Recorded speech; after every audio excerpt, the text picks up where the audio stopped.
Assalamualaikum warahmatullahi wabarakatuh. Salam dan bahagia Bapak Ibu Guru penggerak. Saya Dewi Fatmawati, CGP Angkatan 9 dari SDN Mentikan 2, Kota Mojokerto. Fasilitator saya Pak Edi. Pengajar praktik saya Bu Uzlifatul Rusdiana. Aksi nyata modul 1.4 penerapan budaya positif. Saya akan memaparkan aksi nyata budaya positif modul 1.4 tentang diseminasi budaya positif dan keyakinan kelas. Rencana tindakan untuk aksi nyata. Latar belakang. Budaya positif merupakan perwujudan dari nilai-nilai atau keyakinan universal yang diterapkan di sekolah. Suasana atau budaya yang berkembang di sekolah secara tidak langsung menjadi cermin dari tujuan mulia atau nilai-nilai yang sekolah anut dan yakini selama ini. Untuk itulah, menciptakan lingkungan yang positif agar terbentuk suatu budaya positif adalah suatu proses perjalanan pendidikan yang harus dijalani, karena merupakan tanggung jawab sebagai seorang guru dan seorang pemimpin pembelajaran. Satu lingkungan yang aman dan nyaman akan memberikan murid kesempatan dan kebebasan untuk berproses dan belajar sehingga mampu menerima dan menyerap suatu pembelajaran. Oleh sebab itu, guru harus menciptakan suatu lingkungan yang positif dan berpihak pada murid.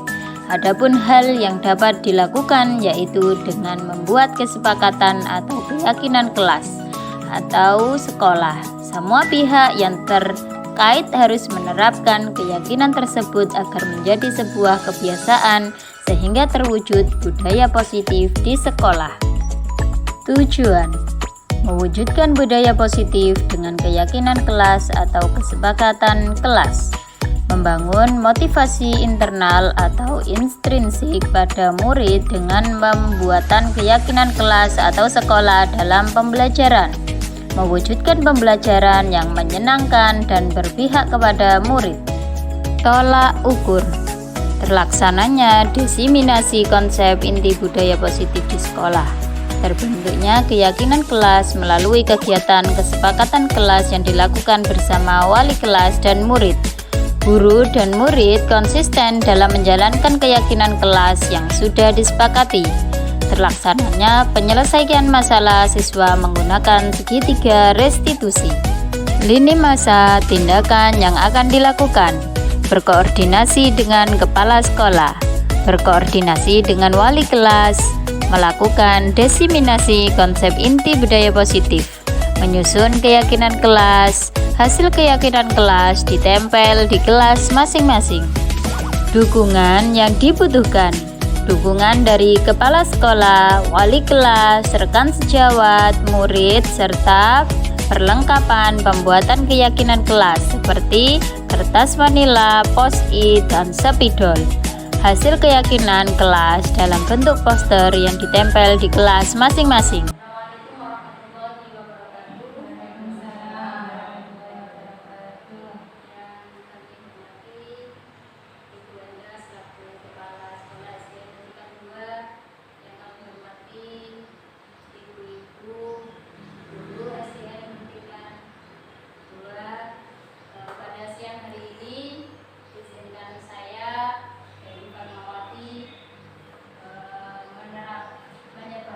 Pemahaman dan penerapan pengalaman tentang budaya positif.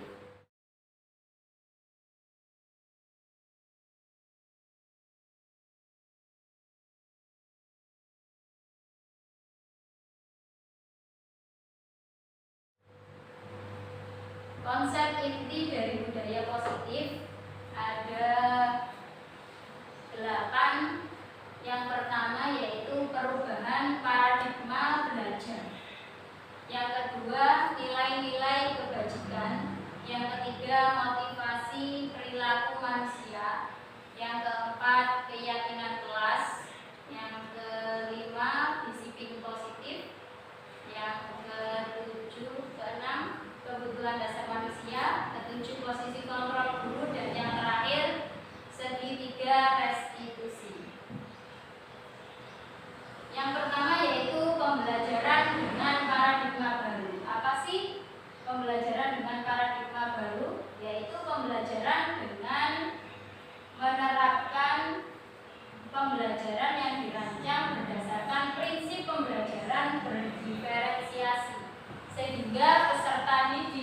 belajar sesuai kebutuhannya berdasarkan tahap perkembangannya sesuai teori psikologi modern untuk mewujudkan profil pelajar Pancasila. Bahwa kita sudah mengetahui ada 6 profil pelajar Pancasila. Yang pertama yaitu apa Ibu? Iya, beriman, bertakwa kepada Tuhan Yang Maha Esa.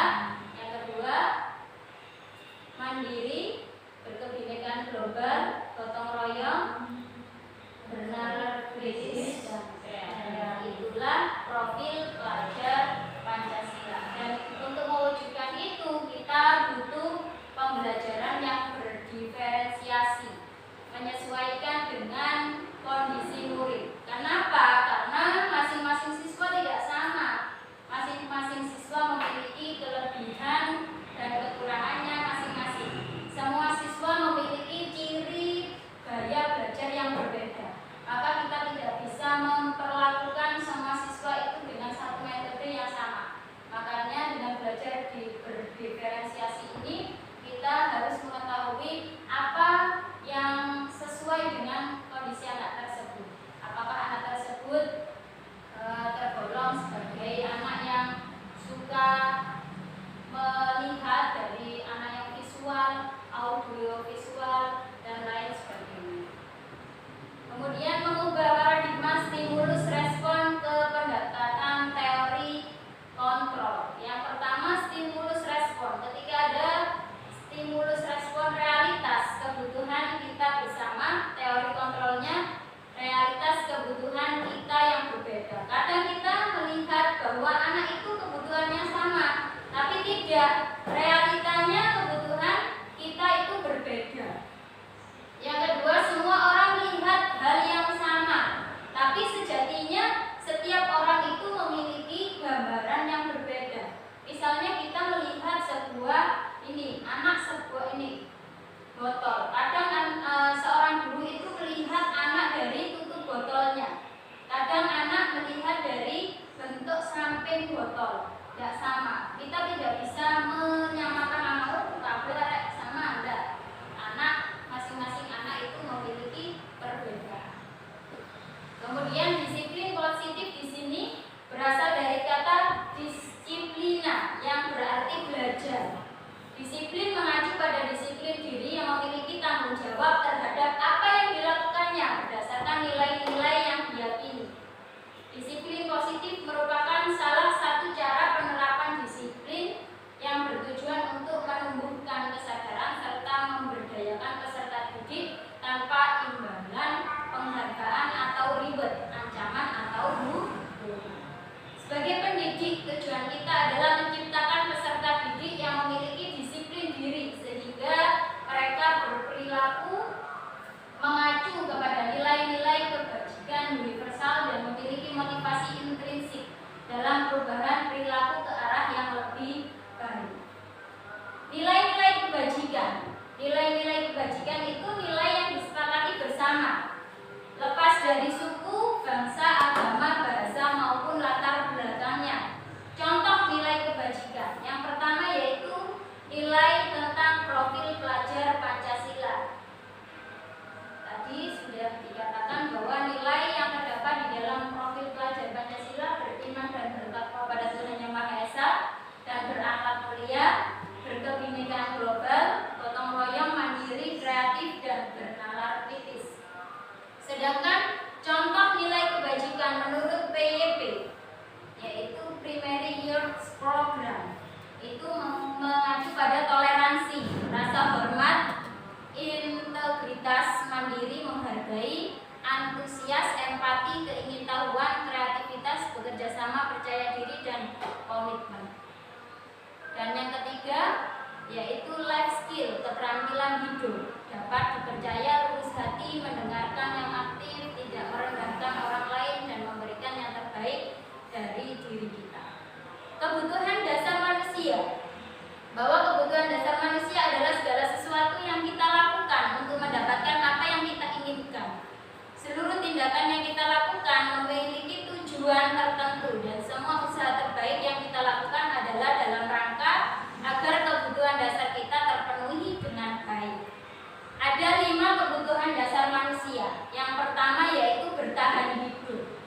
Jadi semua orang itu memiliki rasa bertahan hidup. Apa itu? Yaitu makan. Butuh makan, pakaian, tempat tinggal, keamanan dan kesehatan. Itu adalah kebutuhan dasar manusia dari bertahan hidup. Yang kedua, kasih sayang dan rasa diterima. Semua orang pasti merasa bahwasanya pingin sekali diterima di suatu kelompok itu atau di rumah, di masyarakat dan sebagainya. Dipedulikan, dapat berbagi, bekerja sama, menjadi bagian dalam kelompok. Dan yang ketiga, penguasaan. Seorang pasti ingin dirinya itu dihargai, ingin dianggap, ingin menjadi seorang pemimpin, ingin memiliki prestasi, ingin diakui dan didengar. Yang keempat, kebutuhan dasar manusia yaitu kebebasan. Kebebasan di sini mengacu pada mandiri, memiliki pilihan, mencoba hal baru, mampu mengendalikan arah dirinya, dan yang terakhir yaitu kesenangan, yaitu bermain, humor, antusiasme, tertawa. Itu adalah kebutuhan dasar manusia tentang kesenangan. Selanjutnya, motivasi perilaku manusia. Di sini ada dua motivasi. Yang pertama yaitu motivasi ekstrinsik, yang kedua motivasi intrinsik. Kita sebagai seorang guru harus membangun, mulai sekarang mengubah paradigma tadi, kita membangun motivasi intrinsik dari dalam diri peserta didik kita. Kalau motivasi ekstrinsik itu untuk menghindari ketidaknyamanan atau hukuman. Kemudian yang kedua, untuk mendapatkan imbalan atau penghargaan dari orang lain. Sedangkan kalau motivasi intrinsik untuk menjadi orang yang mereka inginkan dan menghargai dirinya sendiri dengan nilai-nilai yang mereka percaya. Selanjutnya tentang hukuman, konsekuensi, dan restitusi. Dari ketiga ini berbeda sekali antara hukuman, konsekuensi, dan restitusi. Apa itu hukuman? Kalau hukuman itu tidak direncanakan dan tiba-tiba. Misalnya ada murid pukul temannya, langsung kita refleks ngasih hukuman, kadang seperti itu. Kemudian yang kedua, murid tidak tahu apa yang akan terjadi, tidak dilibatkan dalam menyusun suatu kesepakatan. Yang ketiga, bersifat satu arah, berupa hukuman fisik atau psikis. Kalau konsekuensi itu ada rencana, berarti sebelumnya sudah ada peraturan yang dibuat sehingga ketika anak itu melanggar akan mendapatkan sebuah konsekuensi. Seperti itu. Yang kedua, murid tetap dibuat tidak nyaman dengan adanya konsekuensi. Dan yang ketiga, sikap guru selalu memonitoring murid. Dan yang diharapkan adalah guru harus memiliki sikap yaitu restitusi, yaitu proses menciptakan kondisi bagi murid untuk memperbaiki kesalahan. Yang kedua, proses kolaboratif yang mengajarkan murid untuk mencari solusinya sendiri. Dari 5 posisi kontrol tersebut, dari menghukum, membuat merasa bersalah, memantau sebagai teman, sebagai manajer, kita diharapkan apa? Dengan murid itu jangan sampai mengasih hukuman, hukum terus. Lama-lama anak-anak tidak akan mempan dengan hukuman, malah bisa melunjak seperti ini. Kemudian 5 posisi kontrol guru sebagai teman. Kadang ada seorang guru itu menganggap muridnya sebagai teman. Awas, kenapa? Karena nanti dikhawatirkan suatu saat ketika anak yang sudah kita ajak sebagai teman tadi berbuat salah dan kita hukum loh, jadi dia teman, kok akhirnya menyalahi aturan antara teman satu dengan teman yang lain. Dan yang diharapkan kita sebagai guru harus bisa menjadi manajer dalam artian kita bisa menuntun siswa untuk menjadi lebih baik, bukan sebagai menghukum, membuat rasa bersalah sebagai teman atau pemantau, tapi kita sebagai manajer. Nah, contoh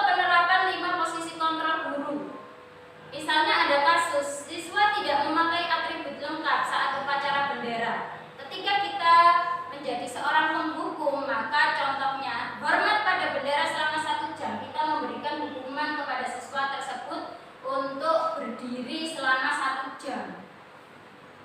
Kalau misalnya posisi kita sebagai pembuat rasa bersalah, maka yang kita lakukan berapa kali ibu atau bapak harus memberitahu kamu selalu saja mengecewakan ibu atau bapak. Nah, itu menimbulkan anak merasa bersalah. Kalau sebagai teman, ayo dong ikuti aturan sekolah, tolong bantu bapak ibu ya sekali ini. Ya sudah, tidak apa-apa, lain kali jangan sampai berbuat seperti ini lagi ya. Nah, itu ketika kita memberikan omongan yang seperti itu pada siswa yang atributnya tidak lengkap, maka kita memposisikan diri kita sebagai teman. Sedangkan ketika kita menjadi seorang pemantau, omongannya seperti ini. Kamu sudah melanggar peraturan sekolah, kamu tahu konsekuensinya? Setelah upacara kamu beli atributnya di koperasi dan jangan diulang lagi. Itu sebagai posisi pemantau. Sedangkan sebagai posisi manajer, apakah kamu tahu kesalahanmu? Kira-kira bagaimana kamu memperbaiki kesalahanmu? Jadi anak itu kita giring untuk menyadari akan kesalahannya. Apakah kamu tahu kesalahanmu? Biar dia tahu apa salahnya. Kemudian dari dirinya sendiri bisa menemukan solusi dari masalah yang sedang dia lakukan. Posisi kontrol, apakah saya kecewa sekali dengan kamu. Posisi kontrol, apakah aku tidak pernah benar melakukannya. Posisi kontrol yang ketiga, apa rencanamu untuk menyelesaikan masalah ini? Posisi kontrol selanjutnya, kamu tidak pernah benar melakukannya. Dan yang kelima, posisi kontrol, apakah saya kecewa sekali dengan kamu. Contoh penerapan 5 posisi kontrol guru. Sebagai manajer tadi, kita mencari biar menggiring anak untuk mencari tahu apa yang sudah mereka lakukan, kesalahan yang mereka lakukan apa, dan mencari solusi bagaimana dia bisa memperbaiki kesalahannya tersebut. Posisi kontrol yang diterapkan,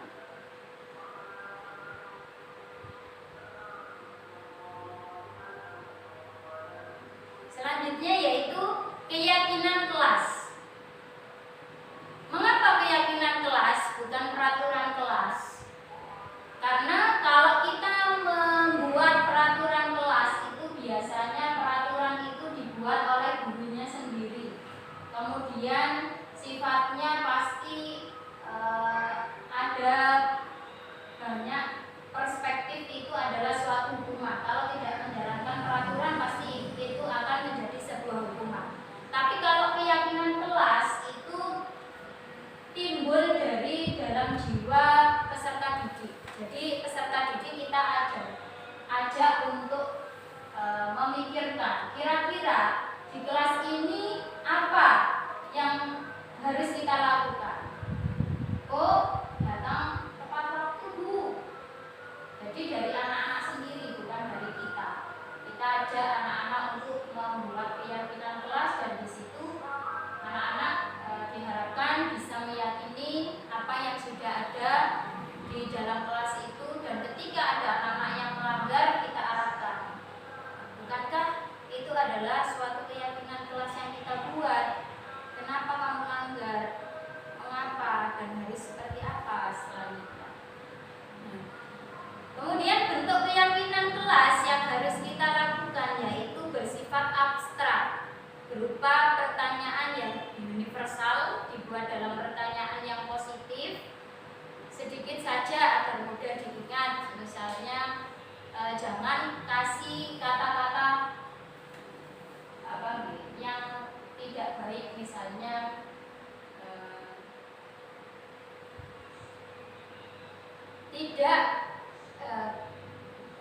tidak boleh datang terlambat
berhak merasa begitu. Untuk validasi tindakan yang salah, kamu pasti punya alasan mengapa kamu melakukan itu. Padahal kamu bisa melakukan yang lebih buruk dari itu ya. Kamu patut bangga karena telah melindungi sesuatu yang penting buatmu. Kamu melakukannya karena mempertahankan sesuatu yang penting bagimu. Dan menanyakan keyakinan, yaitu apa keyakinan kelas kita, nilai-nilai apa yang telah disepakati bersama, seperti apa gambaran sebuah kelas yang ideal menurut kamu, dan kamu ingin menjadi orang yang seperti apa. Nah, terakhir, dalam penerapan program disiplin positif, hendaknya guru memiliki standar kepribadian, profesional dan sosial yang baik, di mana guru mampu merefleksikan dirinya dalam posisi kontrol saat ini. Bagaimana perjalanan dirinya sebagai among, yaitu manajer, penuntun, yang menuntun murid-muridnya menjadi insan yang mandiri, merdeka, bertanggung jawab, sesuai dengan standar nasional pendidikan. Itu saja yang dapat saya sampaikan. Kurang lebihnya saya mohon maaf. Saya akhiri. Wassalamualaikum warahmatullahi wabarakatuh. Cila, tadi Bu Dewi dengar dari temanmu bahwa kamu tadi bertengkar dengan Aurel di kelas ya? Iya Bu, karena saya kesal sekali dengan dia. Kenapa kamu kesal dengan dia? Aurel terus mencari pekerjaan, saya juga mengerti. Saya dalam mengerjakan tugas. Oh, begitu ya. Wajar saja kalau kamu marah. Jika ibu berada di posisi kamu, ibu pasti merasa hal yang sama. Iya Bu, Lalu apa yang kamu lakukan dengan Aurel? saya marah mengebrak meja dan memaki Aurel Bu. Oh, begitu. Kamu berbuat begitu pasti ada alasannya. Iya Bu, masa saya diam saja pekerjaan saya dicontek dan terus digangguin Aurel. Ya, wajar kalau kamu merasa marah karena kamu tadi tidak ingin pekerjaanmu dicontek. Ibu sangat menghargai perbuatan yang tadi, tidak lebih dari itu. Sekarang coba kita pikirkan tindakan kamu dengan marah sampai menggobrak meja sudah sesuai dengan keyakinan kelas kita. Menurut kamu keyakinan kelas apa yang dilanggar? Saya menghargai Bu. Ya, betul. Menurut kamu saling menghargai antar teman itu penting atau tidak? Penting Bu. Baik, kalau menurut kamu penting, jadi keyakinan apa yang harus kamu lakukan saat sedang marah? Lebih bersabar Bu. Kamu bersedia memperbaiki hal ini? Bersedia Bu. Apa yang kamu lakukan untuk memperbaiki hal ini? Saya lebih percaya dalam menahan marah. Kalau ada teman yang menjatuh, saya akan melakukan kata dulu. Ya, tepat sekali. Tindakan kamu, Cila. Tetap semangat ya. Sekarang silakan kamu istirahat dulu. Terima kasih Bu. Tadi Bu Dewi mendengar dari guru piket kalau kamu sering datang terlambat ya? Iya Bu, Menurutmu sudah berapa kali kamu terlambat? sudah 4 kali Bu. Sering terlambat itu suatu kesalahan bukan? Iya Bu. Baik Java, berbuat kesalahan itu manusiawi. Semua orang pasti pernah berbuat kesalahan. Yang terpenting kita belajar dari kesalahan itu dan berusaha untuk memperbaiki kesalahan itu. Setuju? Setuju Bu. Java, kita cari solusinya bersama ya. Iya Bu. Java, kamu sering terlambat pasti punya alasannya. Kenapa sih Java sering datang terlambat?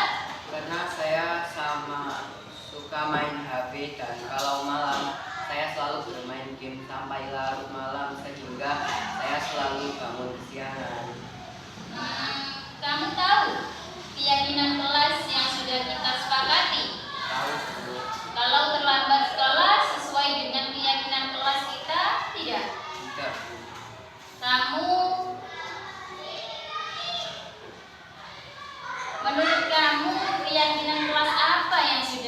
dilanggar? Tentang disiplin, Bu. Menurut kamu disiplin itu penting tidak untuk kamu? Penting, Bu, karena disiplin saya bisa menghargai waktu. Betul, menghargai waktu itu penting dan sangat bermanfaat bagi kita. Seperti kita bisa menghargai orang lain yang ada di sekitar. Iya, Bu, saya menyesal sudah sering terlambat. Saya mohon maaf. Iya, Dava. Sikap yang baik sudah kamu tunjukkan dengan meminta maaf. Menurut kamu, apa yang akan kamu lakukan agar kamu tidak terlambat lagi datang ke sekolah? Saya akan tidur cepat dan tidak bermain game terlalu malam agar saya tidak terlambat ke sekolah. Baik, Dava, kamu sudah menemukan solusinya dan ibu akan bekerja sama dengan orang tuamu agar kamu tidak terlambat lagi. Iya, Bu. Oke, sekarang kamu boleh beristirahat. Terima kasih, Bu. Assalamualaikum warahmatullahi wabarakatuh.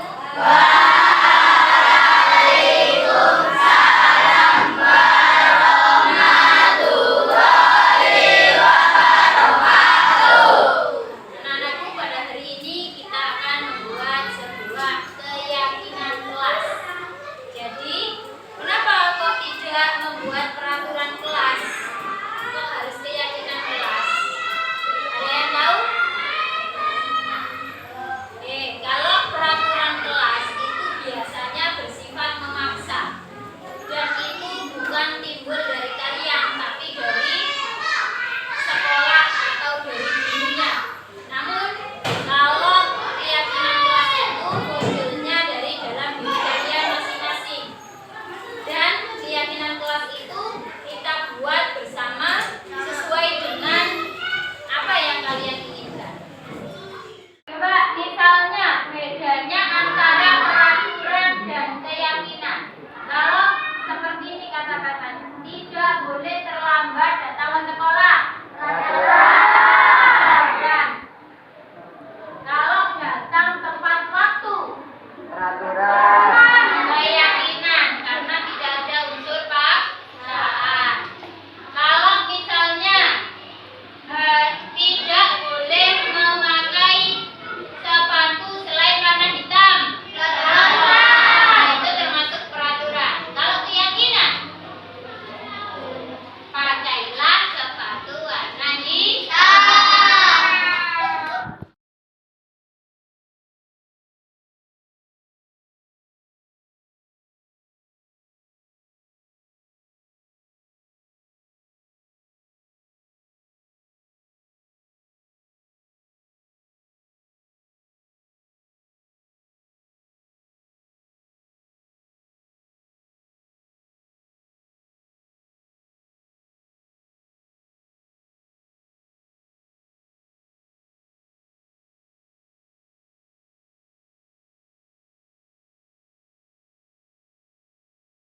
Yang ada di dalam diri kalian apa? Buat terserah kalian. Sampai pengen di kelas itu ya apa? Tidak ada anak yang bully tak? Gak ada anak yang respect tak? Oh, sampai di kelas itu harus setelah jam istirahat masuk ke tempat waktu tak? Gimana? Terserah sampean. Buatlah sesuka kalian. Assalamualaikum warahmatullahi wabarakatuh.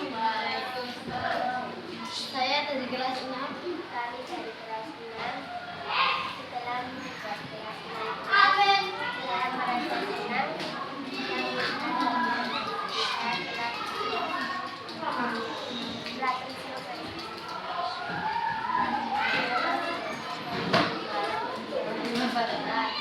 Terima kasih. Salam dan bahagia Bapak Ibu Guru Penggerak. Wassalamualaikum warahmatullahi wabarakatuh.